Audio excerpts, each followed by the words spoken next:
to give us the Word of God. Let's give God a clap of praise for Extension 3's pastor, Pastor Michael Hodson. Isang mababugay pong palakpak para sa Panginoon. Yan na po ba'y pinakamalakas na kaya natin bigay sa Panginoon. Hallelujah.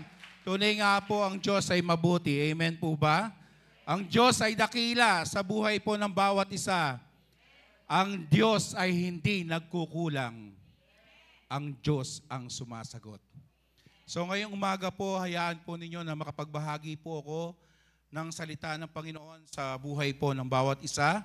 Sabi nga po dun po sa atin hong theme for this month, sabi po to, Revival, I call to celebrate the fullness of life. Napakaganda. At sa pagtatapos ng malapit ng taon, ay nararanasan natin yung kabuuan ng buhay na ibinigay ng Diyos. Sa lahat ng kumilala, sa lahat ng tumanggap, at sa lahat ng naniniwala at nananampalataya sa Panginoon, nararanasan ito. Naranasan niyo po ba?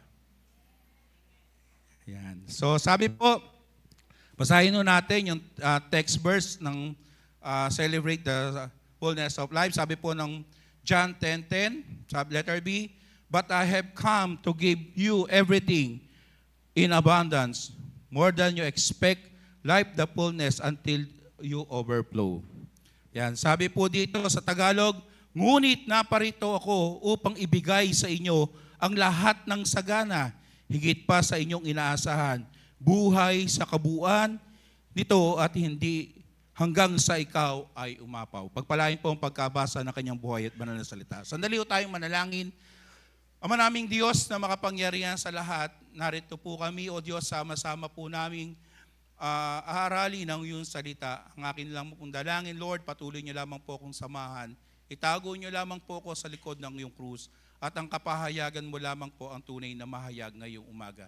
Pagpalain niyo po ang iyong salita, abutin niyo po ang pangangailangan ng iyong mga anak ngayong umaga. Sa pangalan ni Jesus, Amen. Minsan pa nga po, palakpakan natin ang Panginoon. So, sabi nga po dito sa Tagalog, pag hinimay-himay po natin, ngunit naparito ako upang ibigay sa inyo ang lahat ng sagana. Higit sa inyong inaasahan, buhay ng kabuuan nito hanggang sa ikaw ay umapaw. Ano po ba yung umaapaw lamang? Pag ninyo na-remind sa isipan ninyo.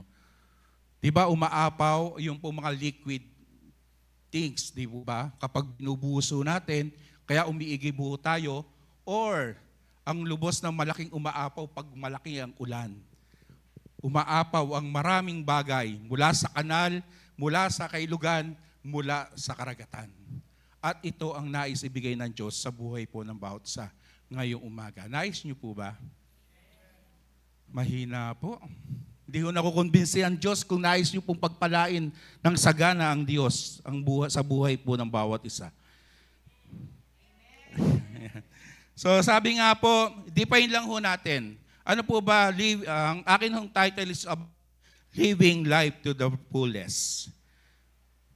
Sabi po, ano po ba ang meaning nito? Sabi, living life to the fullest means embracing every moment with purpose, joy, gratitude, while cultivating a deep relationship with God. Sabi po dito, napakaganda ho ng kahulugan. Embracing every moment, purpose, joy, and gratitude, while cultivating relationship to God. Paano ho daw natin makukuha yung purpose, joy, and gratitude ng every moment sa atin habang daw po tayo po ay lumalalim yung relasyon natin sa Panginoon. Wala hong makakatukoy, wala hong makakaalam sa buhay po namin o sa buhay ng bawat isa maliban sa inyo kung gaano na makalalim ang pagkakakilala nyo sa Panginoon. Kung gaano nyo kilala ang Diyos. Kilala nyo po ba ang Diyos?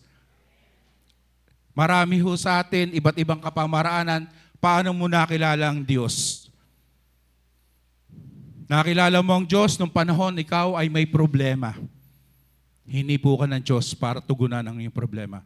Nakilala mo ang Diyos sa panahon na ikaw ay merong sakit dahil ikaw ay pinagaling. Sa panahon ng depressed ka, inahon ka ng Diyos sa iyong depresyon. Sa panahon ng kalungkutan, pinasaya ka ng Diyos. Maring iba't ibang kapamaraanan kinilala natin ang Diyos. Subalit sabi nga po, sa panahon na kinikilala mo ang Diyos, pinupuno ka niya ng kanyang layunin, ng kanyang kaligayahan, at ng lahat ng pagpapasalamat ay ibinabalik natin sa Diyos sapagkat kinilala mo siya bilang Panginoon at sariling tagapagligtas. Hindi ho natin mararanasan ang John 10:10 letter B kung hindi ho natin kinilala ang Diyos. Sapagkat patuloy tayong sisirain, patuloy tayong nanakawan ng Diyos, patuloy tayong wawasakin ang buhay na ito kung hindi mo kinilala ang Diyos. Kaya ho itong letter B ng John 10:10 ibinigay sa buhay po ng bawat isa para lubos na maunawaan natin ano ba ang kayang ibigay ng Diyos sa buhay po ng bawat isa. Ano ba ang kakayahan ng Diyos na patunayan niya na ako ang Diyos na dakila, ako ang Diyos na buhay na handang ibigay ang lahat ng pangangailangan nyo. Bakit hindi ka magtiwala sa akin? Ito ang nais na ibigay ng Diyos. Kaya ho ngayong umaga, aralin lang ho natin, ilang bagay lang ho ito na mabilisan na kung saan, kung gusto ho natin na maranasan ang living life into the fullness, may ilang bagay lang ho na dapat ho na ibibigay natin sa atin hong mga sarili para mas lubos ho nating maranasan ang mga pagpapalang inilaan ng Diyos, yung magandang buhay na ibinibigay ng Diyos sa buhay po ng bawat isa. Handa na po ba kayo? Yan. So sige ho, simulan ho natin. Mabilisan lang ho. Number 1, sabi rito, prioritize your relationship with God. Kailangan daw po i-priority natin ang Diyos sa buhay natin o yung relasyon natin sa Panginoon. Sabi po ng Mark 12:30, love the Lord your God with all your heart, with soul, mind, and strength. Mahalin daw po natin ang Diyos ng buong puso, ng buong kaluluwa, ng buong pag-iisip, at ng buong lakas mo. Kung gusto mo po na maranasan ito, dapat ipinakikita ho natin na kung gaano natin kamahal ang Diyos, dapat minamahal natin lubos ang Diyos ng kabuuan ng meron tayo. Yun ang ibig sabihin yan. Kaya po sinabi sa Romans chapter 12 verse 1, di ba? Offer yourself as a living sacrifice, holy and acceptable to God. Bakit? Nais ng Diyos, kung i-offer mo yung sarili mo, mamahalin mo ng Diyos, dapat holy and acceptable to God. Ang katawan na meron ka. Hindi lang i-offer mo ang lakas mo. Hindi mo lang i-offer ang kaluluwa mo. Hindi mo lang i-offer ang isipan mo, ang buong pagkatao mo. Dapat, dapat sa harap ng atin ng Panginoon. Ano pa po? Sabi po ng Matthew chapter 6 verse 33, seek ye first the kingdom of God and His righteousness, and all these things shall be added unto us. Kailangan, kung pinapriority mo ang Diyos, inuuna mo raw ang Diyos sa buhay mo. Inuuna mo ang Diyos sa panahon na ikaw ay nasa maraming pagkasubukan, maraming trials na dumarating sa iyo, sa panahon na ikaw ay may sakit karamdaman, inuuna mo ang Diyos. Una mong hanapin ang Diyos bago ang lahat. Unahin mo ang Diyos bago mo puntahan ang Bombay, puntahan ang kapitbahay, sapagkat ang Diyos handang mag-supply ng lahat ng pangangailangan mo. Hindi mauubusan ng Diyos. Kaya nga po sinabi rito, unahin mo lang ang kanyang kaharian. Ano yung kasunod? Ang kanyang katuwiran. Ito ang mahirap eh. Minsan nuuna lang ho natin pero hindi natin hinahanap yung righteousness ng Lord. Dapat hinahanap din ho natin. Kaya nga ho, every word of God, there's command. May utos para gawin natin, para mangyari at maganap ang kalooban ng Diyos. Ano pa po? Sabi po dito, John 15 verse 5, I am the vine, you are the branches. If you remain in me, in you, will you bear me much fruit? Sabi po ng Panginoon dito, ako daw ang puno, ikaw ang sanga. O puno ng ubas, ikaw ang sanga. Kung tayo po mismo, inuuna natin, pinapriority natin ng Diyos, hindi ka aalis sa puno na kinalalagyan mo. Lagi ka nakaugpong. Lagi ka nakadikit. Uhaw ka. Diba? Kung wala ang sanga sa pupuno, hindi ka nakakainom ng tubig. Tingnan niyo po ang halaman. Pag hindi mo dinilagan, mamamatay.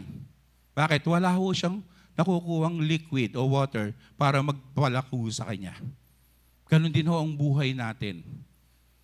Kung tayo po malayo sa Diyos, hindi natin inuuna ang Diyos, hindi ho natin pinapriority ang Diyos sa buhay natin, ano po ang aasahan natin para sa Panginoon? Sabi nga po, madalas, lagi hong napapag-usapan, kung priority natin ang Diyos, dapat every Sunday, nangunguna ka dito. Pasensya na po. Di ba? Kung priority mo ang Diyos, una ka dito. Hindi yung oras na, nagsisimula na, tsaka ka palang darating. Kung priority mo ang Diyos, para masalo mo ang biyaya, dapat narito ka early. Di po ba? Madalas so Sabi nga po, madalas sinasabi, kung gusto mo ng biyaya ng Diyos, dapat inuuna mo siya sa lahat ng area ng buhay mo. Ayan pa po ba kayo? Number 2, discover and pursue your purpose. Sino ho nakakaalam dito na alam mo kung ano ang purpose ng buhay mo? Ayan. Sabi nga po, Jeremiah 29 verse 11, sabi dito, for I know the plan I have for you, declare the Lord, plan to prosper you and not to harm you. Sabi po ng Panginoon ito sa buhay po ng bawat isa. Hindi ho pinlano ng Diyos na masaktan ka. Hindi ho pinlano ng Diyos na manghirap ka. Hindi ho pinlano ng Diyos na mawasak ang buhay mo. Ang nais ho ng Diyos na ibigay sa iyo, to give you hope for the future. Nais niya na bigyan ka ng pag-asa sa iyong hinaharap. At ang pag-asang ito ay bigyan ka ng buong buhay mo ng masagana at maayos na pamumuhay. Sa buhay po ng bawat isa sa atin, napakasarap po na alam natin na tinatakbuhan natin at ang plano ng Diyos ay iisa. Kaya nga ho ang magulang dito, di ba? Napakaganda ng plano natin para sa atin mga anak. Gusto natin makapag-aral sila, makapagtapos sila. Sad to say, minsan di natin sinasangguni sa kalooban ng Diyos. Ibanggaho natin. Ibanggaho natin ang plano natin para sa ating mga anak sa plano ng Diyos para sa anak natin. Para mas lalong maging matagumpay ang anak na meron tayo. Kasi hindi natin, kumari ho tayo, hindi natin naranasan nung tayo po ay mga bata pa o nag-aaral tayo. Maring iba ho ang pangarap ng magulang natin, pero nung nakakilala tayo sa Panginoon, ilagay ho natin sa kamay ng Panginoon ang plano ng ating mga anak, kaakibat ng plano natin para humagtagumpay ng higit ang ating mga anak. Sabi po ng Ephesians chapter 2 verse 10, you are the God's handicraft, create in God to do good work. Tayong lahat ay pinlano ng Diyos na makagawa ng mabuti. Tayo po ay nililok ng Diyos para gumawa tayo ng mabuti. Gumawa tayo na naaayon sa kalooban at malakaran natin ang purpose ng Lord sa buhay po ng bawat isa. Kaya nga po kung babalikan natin, ano ba yung reality and purpose ng Lord? Iniwan niya po sa Matthew 28, di ba? Go ye and make disciple. Humayo kayo. Gawin niyong disipulo ang lahat ng tao sa mundo. Ipangaral niyo ang salita. Pero sa buhay po ng bawat sa atin, dapat po lahat ng gagawin natin, ibigay ho natin sa Diyos para malaman natin kung ito ay ayon sa kalooban ng Diyos. Sabi pa po ng Proverbs 16 verse 3, sabi nito, commit to the Lord whatever you do, and He will establish your plan. Sabi doon, iukol mo sa Panginoon ang iyong mga gawa, ang iyong mga panukala ay magtatagumpay. Napakaganda na pangako ng Diyos. Kung lahat ng gagawin natin, lahat ng paplanuhin natin, ipagkakatiwala natin sa Diyos, pagtatagumpayin tayo ng Panginoon. Ganyan ang nais ng Diyos. Kung nais natin na magkaroon tayo ng masaganang buhay, umaapaw na pagpapala ng Diyos sa buhay po natin, pagkatiwala natin sa Diyos. Ibigay natin sa Diyos sapagkat dito makikita natin na tayong lahat ay mararanasan natin ito.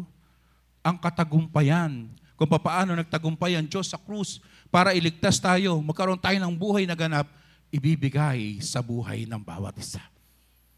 Number 3, practice gratitude and positivity. Sabi po ng Panginoon, 1 Thessalonians chapter 5, verse 18, give thanks in all circumstances.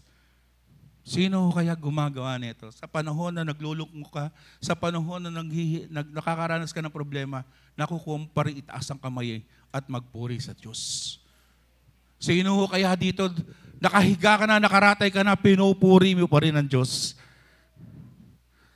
Sa testimony lang ho, last month to, ay ako nga ho ay nagkasakit. Nagsa-self-pity ho kasi mano nyo, for almost 10 days, ako nasa bahay. Lulutuan lang ako ng wife ko, alis na siya. Sabi ko, nakapagsalita pa nga ako, siguro mas masarap, nakakumpay na lang ako. Kasi sigurado babantayan ako ng wife ko. Hello, mahal, I love you. Pero totoo po yun, nagsa-self-pity ho kasi bakit po? Isipin nyo, almost 10 days, sa morning lulutuan lang po ako niya, iwanan ako. Pag nasa Dulalan siya, uuwihan ako niya, pupuntahan ako, dadalhan ako ng merienda para makapag-snack ako. Pag wala, nandun lang ako. Wala ako talagang in terms na po, nandun ako, doon nga ako nakapagawa ng nag-aral, nagsalita ng Diyos, nagawa ako ng messages. Pero sabi ko, dumarating pala talaga yung gano'n, naghahanap ka. Bigla akong pumasok sa isip ko, kung nakumpain kaya ako, iiwanan kaya ako ng asawa ko. Love you, mahal. Pero dumarating pala yun. Pero yun po yung palang pagkakataon na nakakapagpuri ka sa Panginoon. Nakakasamba ka, nakakapagbulay ka sa harap ng Panginoon. Kaya sabi nga po, sa lahat ng pagkakataon, sa lahat ng bagay, ipagpasalamat natin sapagkat, bakit po? Buhay ka pa rin. Nandiyan ka pa rin, humihinga ka pa. Dumaan nga ang COVID, dumaan nga ang mga iba pang buhay ka pa. Nakatayo ka pa rin. Nandiyan ka pa rin. Kaya dapat ipagpasalamat natin ang lahat ng bagay. Ano pa? Philippians 4:4, rejoice in the Lord always. Maging masaya tayo. Enjoyin natin ang buhay. Kasi ang ligaya, ang kagalakan, binibigay ng Diyos yan sa buhay po ng bawat isa. Alam natin na dumarating po yan. Sabi nga, iba ang joy, iba ang happiness. Ang happiness kasi panandalian lang. Kapag may nakuha ka, may natanggap ka, yun lang ang happiness mo. Pero ang joy, binubukal ho ng Diyos yan sa puso mo. Bakit? Sapagkat yung kaligayahan binigay ng joy sa puso mo, binibigay yan ng Diyos para maranasan mo yung mga kakaibang bagay na ginawa niya sa buhay mo. Yung joy daw ho, sabi ho sa nabasa ko, ito daw ho yung mga fruit ng blessing na nagmula sa Diyos na hindi mo inasahan. Di ba? Yung mga miracle money, di ba, lubos ang saya mo diyan eh. Bakit? Hindi mo inaakala na binigyan ka ng Diyos. Pero the reality, sa buhay po ng bawat isa, sino maraming pinanalangin? Tinugon mo ba ng Diyos? Meron ba ho kayo hindi pinanalangin na hindi tinugon ng Diyos? Di ba wala? Lahat tinutugon eh. Maliban lang, doon sa mga hinihingi mo, hindi lahat ng hinihingi mo binigay ng Diyos. Pero may mga binigay ang Diyos sa iyo na hindi mo hiningi. Yun yung nagdudulot sa iyo ng joy. Dahil nakita mo na mas kailangan mo pala to kaysa sa hiningi mo. At merong pagkakataon sa buhay mo na dapat mo ipagpasalamat sa Diyos kasi inuna niya ibigay ito kaysa dun sa binihingi mo. Para matugunan yung pangangailangan mong darating. Ako, merong ganong case eh. Pero kung wala akong hawak na pera during that time, pero may malaki akong hiningi sa Lord. Pero una ho niyang binigay yung maliit. Dapagkat may darating pala na kailanganin ko yun kaysa dun sa malaki. Ganun lang po, tumutugon ng Diyos. Mabilis na pagtugon ng Panginoon sa buhay po ng bawat isa. Ayan pa po ba kayo? Tanong lang ako, number 4. Take care of your physical, emotional, and mental well-being. Alam niyo po, ito ho ang pinakamahalaga sa harap ng atin ng Panginoon. Dapat marunong tayong mga laga sa ating katawan, sa ating emosyon, sa ating mental, sa ating kaisipan. Kaya po sabi po rito, 1 Thessalonians 4:4, take care of your vessel. Sabi po sa Tagalog, na ang bawat isa sa inyo na makaalam na maging mapagpigil sa kanyang sarili, katawan, at magpakabanal at makapagpurihan. Sa buhay po ng bawat isa, dapat pinangangalagaan ho natin yung atin sarili. Naalala ko lang ho si Hats, nung kahapon ba yon, nag-testimony si Hats, o nung isang araw, sabi niya nga, totoo naman po yun. Kahit magpalakas ka ng magpalakas ng espiritu mo, kung ang katawan mo naman po ay pinabayaan mo, magagamit mo po ba ito? Di ba hindi na? Di mo na magagamit to. Kaya nga di ba marami tayong hinihikayat na maglingkod sa Panginoon, sasabihin niya, kapag ganito na ako, o simulan natin sa KKB, niyaya mo maglingkod, hindi na mag-aaral pa po ako pagkatas ko na mag-aaral. Nung natapos na mag-aaral, niyaya mo rin maglingkod. Sabi niya, magtatrabaho pa ako Nung nagkatrabaho, maghanap pa akong trabaho, nung nagkatrabaho na, niyaya mo maglingkod. May pangarap pa ako para sa buhay ko Hanggang dumating na, so tumanda na siya, wala nang kakayahan na maglingkod, tsaka niya lang sabing maglilingkod ako. Nakakalungkot, di ba? Pero on the reality, nangyayari po yun. Nagagana po yun kapag ikaw mismo sa sarili mo, pinabayaan mo yung sarili mo, at hindi mo hinayaan na ibigay mo ang sarili mo sa Diyos para gabayan ka at patnubayan ka ng Diyos.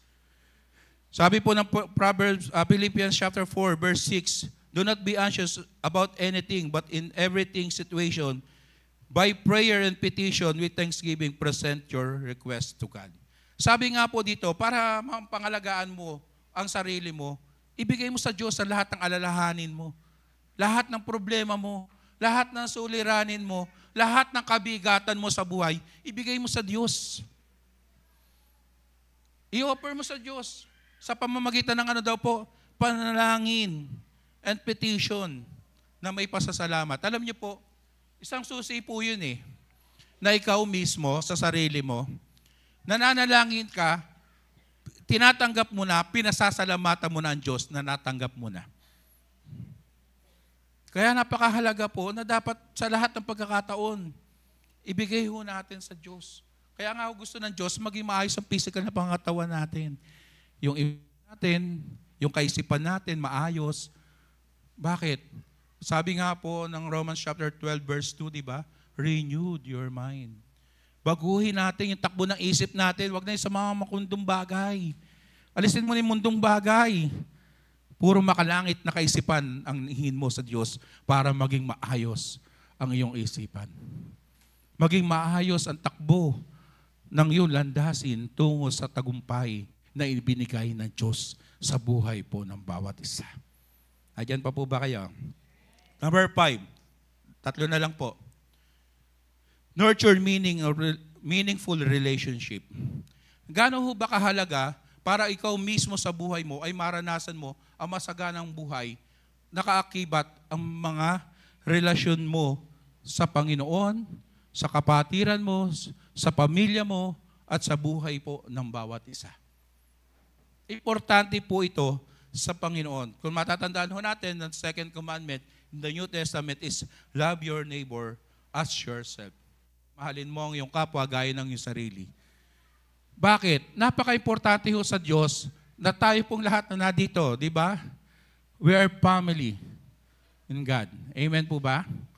Nagkakaisa tayo. Lahat po tayo dito ay dapat nagkakaisa ang isip natin, nag-iisa ang layunin natin, at isa ang buhay na meron tayo. Kaya nga ho tayo merong gathering, may fellowship para magbigay kalakasan tayo. Ipadama natin ang pagmamahal natin. Sa panahon na nangangailangan ng iyong kapatiran, handa tayong tumugon, handa tayong tumulong, handa tayong ipadama sa kanya ang pagmamahal. Sabi nga, hindi naman po ang pagtulong ay pag-abot lang ng salapi.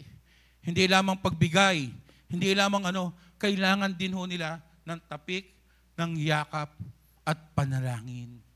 Kaya nga po sabi po ng Galatians chapter 6 verse 2, carry each other burden.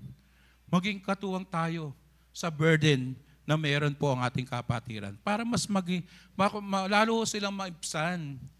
Wag ho nating dagdagan yung burden nila, yung kabigatan nila sa buhay na meron tayo. Kung hindi, maging kabahagi tayo para gumaang ito at sama-samang dumulog sa harap ng Panginoon. Sabi po dito, 1 Thessalonians 5 verse 11, encourage one another and build each other up. Wag ho nating hayaan na ang buhay natin ay tayo-tayo lang. Sabi nga, hindi naman tayo nabuhay. Sabi, walang nabuhay na tao na nag-iisa. Kung hindi, lahat ay may kabahagi. Lahat ay nadyaan. Ang pabuhay pananampalataya din ho ganyan. Hindi ka maglalago, nag-iisa ka. Hindi ka lalago, hindi lalalim ang pananampalataya mo kung nag-iisa ka lang. Nagladaw-dawan ng iyong mga kapatiran pero naiiwan ka. Nagpapalalim ang iyong mga kapatid pero ayaw mo. Pero hindi yun ang gusto ng Diyos. Ang gusto ng Diyos, sama-sama tayo. Sama-sama natin na ibigay, mag-encourage tayo na tayo pong lahat ay tumago ang pananampalataya natin. Why?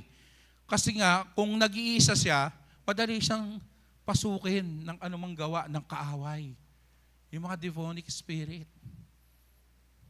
Wala akong makakapagsabi kapag na nag-iisa ka ay kaya mo labanan ang gawa ng kaaway. Lalo ho ngayon. Marami ho nag-iisa ngayon sa bahay. Lalo mga kabataan, nag-iisa sila sa bahay. Ano ang kaharap kaya nila? Ano kaya ang katuwang nila? Ano kaya ang kabahagi nila ngayong araw na ito? So sabi ko nga ho kanina, maraming bagay ho na binago ang sanlibutan. Pero wag ho nating hayaan na iwanan natin ang anumang bagay na hindi ho magiging kalugod-lugod sa Diyos. Patuloy natin sila encourage, patuloy natin sila i-build up, patuloy ho natin silang kayagin para mas lalo rin silang lumago sa Panginoon. Amen po ba? Number 6, last 2. Embrace challenge as opportunity to grow. Lahat po na na-experience nyo, lahat po na nararanasan natin is a part of challenge of our faith. Challenge lang ng pananampalataya yan. Bakit? Nais ng Diyos sa pamamagitan ng mga karanasan na meron ka, lumago ka, maging matibay ka sa karanasan na ito. Ako lagi kong sinasabi, anumang pagsubok sa buhay, dadaan lang yan. Pero dapat sa pagdaan na yon, may natutunan ka.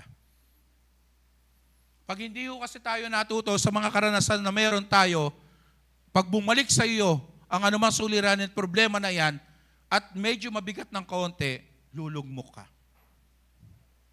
Kaya ho dito, sabi nga, embrace challenge as opportunity to grow. Kung ano man pong dumating sa ating circumstances, challenge natin. Sapagkat sa every challenge, there's a winning place sa buhay po ng bawat isa. Magtatagumpay tayo. Kasi lahat naman po ng kapag subukan, di ba? Wala naman po, sabi nga, wala hong nagtagumpay ng walang pinagdaan ng kapag subukan. Wala hong nakaranas ng tagumpay, wala nakaranas ng medal nang hindi ka naghirap. Ako varsity ako during college time ko po. Hindi ako basta-basta nagka-medal. Ako po ay dating weightlifter. Weightlifter pa po ba ako ngayon? Weight gain ako. Weightlifter po ako, honestly. 3 years weightlifter varsity po ako sa BSU. And 3 times medalist din po ako ng BSU. Sa Clara po. So dito ho, nakita ko lang po doon, hindi mo mag-gain. Hindi ka magtatagumpay kung hindi ka muna maghihirap. Kasi ako every Saturday full training ho kami. Sa pag-weights ho namin, pagbubuhat ho namin. And during that time sa event, hindi mo masasabi kung gaano katibay o gaano rin kalakas ang kalaban mo. Kailangan ho kasi mas lagpasan mo yung bubuhati niya para maging gold ka. Ganon po. Sa buhay din po natin ganon. Kung may suliranin ka, dapat lagpasan ng pananampalataya yung mga problema mo para magtagumpay ka sa buhay na meron ka. Kung hindi mo lalagpasan ng pananampalataya mo at papantayan mo lang ng pananampalataya mo at nag-uudlot ka pa, ano yung nag-uudlot? Nagdadoubt ka, malamang talo ka. Hindi po pwede. Kailangan pag sumunto ka, huwag mong pipigilan, suntukin mo kagad. Yun yung realidad. Kasi pag huminto ka, bigla kang naunahan ng suntok, taob ka. Ganon din po ang gawa ng kaaway sa buhay natin. Kapag hindi mo inunahan ng suntok ang kaaway, tulog ka, sigurado. Kaya ho sa atin, sabi po ng Romans chapter 5 verse 3, we also glory in our suffering because we know that the suffering produces perseverance. Sabi nga po dito, lahat ng problema sa atin magdudulot lang ng magbibigay ng kalakasan sa buhay po natin yan. Ano pa po? James chapter 1 verse 4, let the endurance have be full effect so that you may be matured and complete. Sa buhay po ng bawat isa, lahat yan daranasin natin at darating sa buhay po ng bawat isa sa atin. Pero tandaan ho natin, kaya ho nating magtagumpay. Kaya ho nating harapin ang lahat ng ito. Why? Kasama natin ang Diyos. Sa lahat ng pagsubok, nandiyan ang Diyos. Kagaya ng sinabi ko, hindi siya nagkukulang. Hindi kanya iniiwanan. Kaya nga po sabi ng Philippians chapter 4 verse 13, I can do all things through Him who give me strength. Ang Diyos ang magbibigay sa iyo ng kalakasan. So, magbibigay sa iyo ng kailangan mo. And last, sabi po rito, focus on eternal value and priorities. Sabi po rito, focus on eternal. Matthew 6:20, store up yourself treasure in heaven. Sabi rito, hayaan natin na i-focus natin yung ating sarili sa mga makalangit na bagay. Mag-ambag tayo. I-treasure natin yung mga bagay na makalangit kesa sa lupa. Hayaan natin na i-offer natin. Ano man meron ka, i-offer mo sa Diyos. Lahat naman po kasi ng meron tayo, wala tayo eh. Lahat yan nagmula sa Diyos. Kaya ibigay natin yung para sa Diyos. Ibigay natin yung nararapat na pag-ambag natin para sa Panginoon. At higit po sa lahat, hayaan natin yung buhay natin na ito, i-focus natin eternal. Kasi hindi naman ito ang bahay natin, hindi ito ang lupa na kinalalagyan natin. After nito, ma-raptured man tayo, mamatay man tayo, the reality, doon tayo eh. Di ba? Di naman dito. Kaya invest natin ang buhay natin doon. Hanggang kaya pa natin, hanggang maibibigay natin, bigyan natin doon. Bigyan natin sa Panginoon. Yung eternal life, yun po binigay. Kaya nga sabi, di ba? Sabi ng John 3:16, gayon na lang pag-ibig ng Diyos sa sanlibutan ko. Kaya ibinigay niya kanyang bugtong na anak upang ang sino mang sumampalataya ay hindi mapahamak, kung hindi magkaroon ng buhay na walang hanggan. Kung hindi ho natin ibibigay ang sarili natin sa Diyos, ibibigay natin ang mga makalangit ng bagay, ipopokus natin, paano natin mararating ang buhay na walang hanggan? Lahat ng meron tayo, pinagkatiwala lang natin yan. Pinagkatiwala sa atin ng Panginoon. Sabi po ng Luke 12 verse 31, seek the kingdom of God above all else. Unahin natin isik ang kingdom ng Lord kaysa sa anumang bagay sa mundong ito.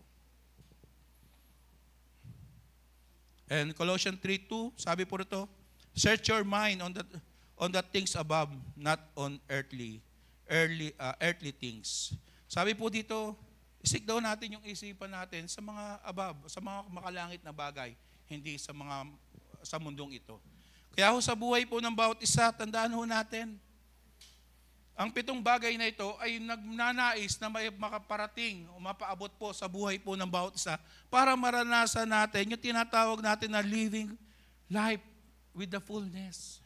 Yung kabuuan, sabi nga ho, ganda-ganda ko dito sa translation na ginawa. Sabi po rito, sa Tagalog ko na lang basabihin, ngunit naparito ko upang ibigay sa inyo ang lahat ng sagana, higit sa inyong inaasahan, buhay sa kabuuan nito hanggang ito ay umapaw. Ito ang pangako ng Diyos sa buhay po ng bawat isa. Pero sabi ko nga po kanina, ang lahat ng ito ay may kaakibat na kailangan nating gampanan bilang mananampalataya sa harap ng Diyos. Kaya ho ngayong umaga, ibigay ho natin. Ibigay natin ang nararapat para sa Diyos. Sabi nga ho doon sa awit, di ba? 1,000 buhay man, kaya po maibigay sa Diyos. Pero wala ho tayo, isa lang ang buhay na meron tayo. Wala ho tayong siyam na buhay. Iisa lang ang buhay na meron tayo. Kaya ibigay na ho natin yung best na para sa Panginoon. Ibigay na ho natin ang lahat ng kakayahan na meron tayo para mag-glorify ang Diyos sa buhay po ng bawat isa. Tayo pong lahat ay tumayo.